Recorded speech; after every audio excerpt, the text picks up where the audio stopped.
I stood there, frozen in the doorway of her studio, my heart hammering so hard I thought it'd bust right through my ribcage. The air smelled faintly of lavender and developer chemicals, but that wasn't what hit me. It was the photos, dozens of them, pinned up on a corkboard like some twisted gallery.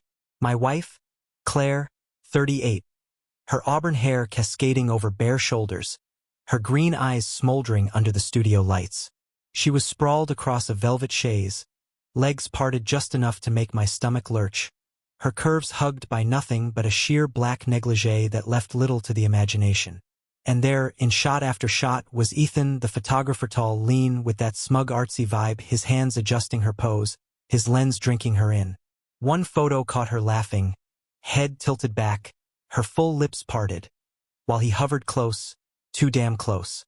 I'm Jack, 42, a construction foreman from Portland, Oregon, and in that moment, I felt the ground I'd built my life on crack wide open. I'd come home early from a site inspection, figured I'd surprise Claire in her little photography nook above our garage. She'd been spending more time there lately, claiming it was her creative outlet after years of being a stay-at-home mom. I'd supported Ethel, I'd even built the damn space for her. But this wasn't art. This was betrayal, staring me in the face with glossy 8x10s. My hands shook as I ripped one off the board, the paper crinkling in my fist. I heard her voice before I saw her light, lilting, coming up the stairs with someone else. Jack, you home already? Claire called, her tone casual, like she hadn't just gutted me. I turned as she stepped into the room, her petite frame wrapped in a loose sweater and jeans, looking every bit the wholesome wife I'd married 15 years ago. Her hazel eyes widened when she saw me holding the photo, her sun-kissed skin paling. Behind her was Ethan, 30-something, all sharp cheekbones and messy dark hair, carrying a camera bag like he owned the place. He froze too, his cool blue gaze flicking between me and the evidence in my hand. What the fuck is this? I growled, my voice low, dangerous. I held up the crumpled photo, the one where she's arching her back, her toned legs glistening under the flash, Ethan's shadow just visible in the frame. Claire's mouth opened, then closed. Jack, it's not what you think. Not what I think? I barked, stepping closer. You're half naked with this prick's camera all over you. You call that not what I think? Ethan raised his hands, palms out. Hey man, let's cool it. This was just a shoot. Artistic expression. Shut your mouth. I snapped, my fists clenching. You don't get to talk your way out of this. Jack, please, Claire said, her voice trembling now. She reached for my arm, but I jerked away. It was just a project. I didn't mean for it to what? To look like you're screwing around behind my back. I flung the photo at her feet, my chest heaving. How long, Claire? How long you been playing me? Before she could answer, the door creaked open again, and in walked Sarah, our neighbor from across the street. Mid-40s, blonde, with a yoga-toned body she loved showing off in tight leggings. She was Claire's best friend, always popping by with wine or gossip. Her blue eyes darted around, taking in the scene. Whoa, what's going on? Sarah asked, her voice too chipper for the tension choking the room. Ask her, I said, jabbing a finger at Claire. Ask her about her art project with this asshole. Sarah's brows shot up, but she didn't look surprised. That hit me like a brick. She knew. She fucking knew, and she'd kept it from me. Claire shot her a pleading look, but Sarah just crossed her arms, her lips pursing. Jack, maybe you should sit down, Sarah said, like I was some kid having a tantrum. Don't patronize me, I snarled. You in on this too? Covering for her? No, Claire cut in, stepping between us. Sarah didn't fluke, Jack. I swear. It's not an affair. It's just photos. I needed to feel alive again. After the kids. After everything, alive. I laughed, bitter and sharp. You think I don't get that? I bust my ass every day on sites, dodging beams and mud, to keep us going. And you're here, stripping down for this hipster fuck to feel alive? Ethan bristled. Watch it, man. I'm not some. I said shut up. I roared, and he flinched, backing off. Claire's eyes welled up, but I wasn't done. You could have talked to me, Claire. 15 years, 2 kids, and you pull this. The air hung heavy, thick with unspoken shit. Then the stairs creaked again, and in shuffled Mike, my oldest buddy from high school. Big guy, 43, a mechanic with hands like bare paws, still wearing his grease-stained coveralls. He'd been fixing his truck in our driveway, said he'd stop by for a beer. His brown eyes narrowed as he clocked the vibe. Jack, everything okay? Mike asked, his deep voice steady, grounding. No, Mike, it's not, I said, my throat tight. Take a look. I gestured at the photos still pinned up, Claire's lithe body on display, Ethan's fingerprints all over the scene. Mike whistled low, scratching his stubble jaw. Jesus, Claire. What the hell? It's not what it looks like, she cried, tears spilling now. It was just a stupid idea. Okay? I got carried away. Carried away? I echoed, incredulous. You don't accidentally pose like that. You don't accidentally hide it from me.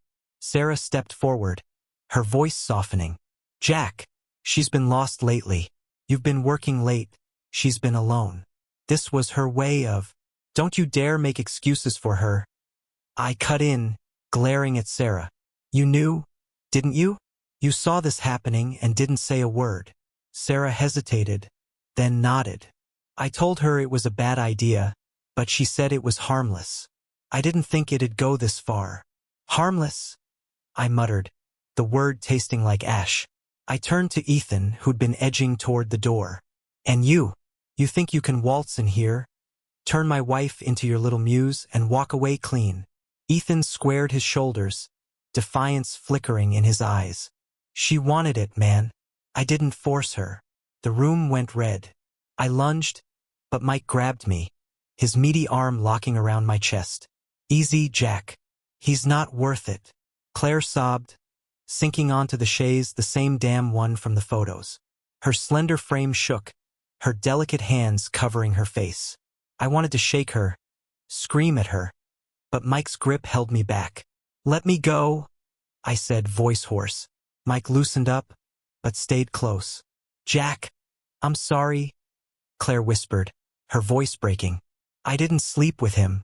It was just the photos. I swear. Just the photos, I repeated, hollow. And that's supposed to fix this?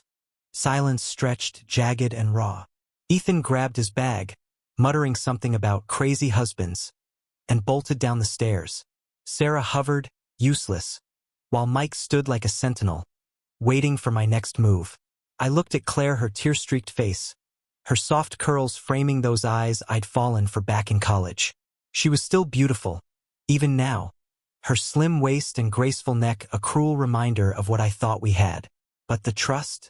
That was gone, shattered across her studio floor. So what now? Mike asked, breaking the quiet. You two gonna talk this out? I didn't answer right away.